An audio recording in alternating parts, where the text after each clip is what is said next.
Je suis Hervé Lemoine, je suis conservateur général du patrimoine et président du Mobilier National, qui est constitué de la réunion des manufactures des Gobelins, de Beauvais, de la savonnerie, des ateliers de recherche et de création en termes de mobilier, et évidemment qui assure aussi la mission d'ameublement de tous les lieux officiels de la République, mais qui est surtout une institution de soutien à la création, aux arts décoratifs et au design.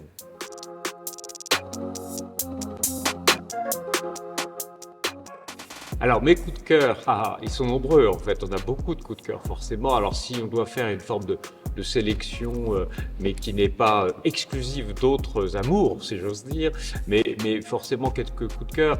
Moi j'aime toujours beaucoup la galerie Artist You, parce que c'est une galerie qui présente beaucoup d'artistes de la seconde école de Paris et que c'est une période que j'adore, que je collectionne à titre personnel. Donc évidemment c'est un coup de cœur permanent que j'ai pour ces artistes et pour le travail qui est fait par cette galerie. J'aime beaucoup aussi la galerie Doutco, qui est présente également pendant cette semaine, car c'est une galerie qui a toujours allié, je dirais, la présentation à la fois de mobilier, de sculpture et de peinture.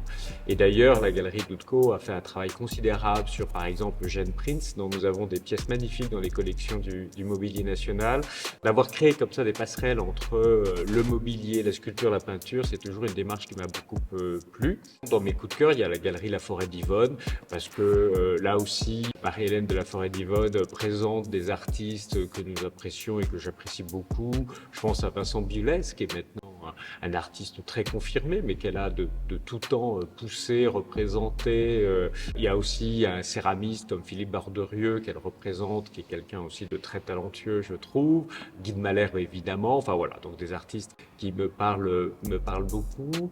Nathalie Obadia, parce que c'est une galériste qui fait preuve de ténacité, de vivacité, de conviction quand elle défend ses artistes. Et c'est quelque chose qui est très communicatif, je trouve. Il y a un artiste qu'elle représente et que nous avons d'ailleurs, nous avons tissé une œuvre au Gobelin, qui est Robert Kushner, qui est un artiste américain que je trouve absolument formidable. Donc ça a créé peut-être un lien supplémentaire entre elle et nous.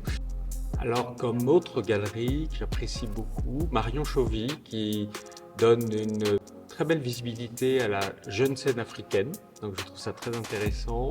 Aussi la galerie Continua, qui est une galerie qui est plus récente, qui a su créer des lieux, et un lieu notamment tout à fait extraordinaire en plein cœur du Marais. Et pour rester un peu dans ce quartier, où il y a beaucoup de choses intéressantes, les Filles du Calvaire aussi, c'est une galerie tout à fait, je trouve, là aussi intéressante et qui fait des propositions d'une très grande diversité.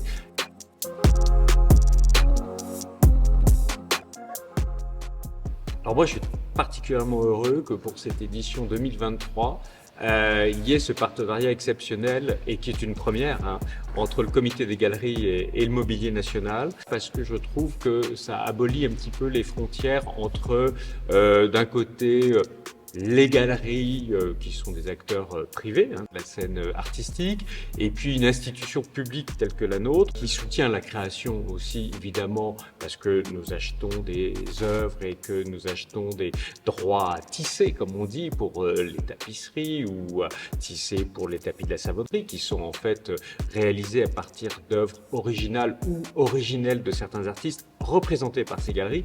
Donc je pense qu'il était temps que l'on porte ensemble, qu'on s'associe en tout cas dans le cadre de ce moment qui est une grande fête. Pour moi, c'était important, une nouvelle fois, en tant qu'institution publique, de montrer aussi tout l'attachement, je dirais, et le prix que l'on attache véritablement au travail qui est fait par les galeristes. Parce que souvent les institutions publiques, nous, on peut porter notre intérêt sur un artiste à un moment donné, on va travailler avec lui, et puis je dirais l'artiste après ça, il va retrouver, je dirais, sa totale liberté, mais aussi peut-être parfois aussi un peu sa solitude s'il n'y avait pas les galeries. Voilà. Et les galeries font ce travail de temps long, font ce travail de documentation, de recherche, parfois même de guide. Je trouve que c'est important, voilà, toujours d'avoir bien conscience de ce travail, une nouvelle fois, sur le temps long, ce travail d'investissement sur le temps long que font les galeries, et c'est au bénéfice de la création contemporaine que nous célébrons tous à travers ce moment.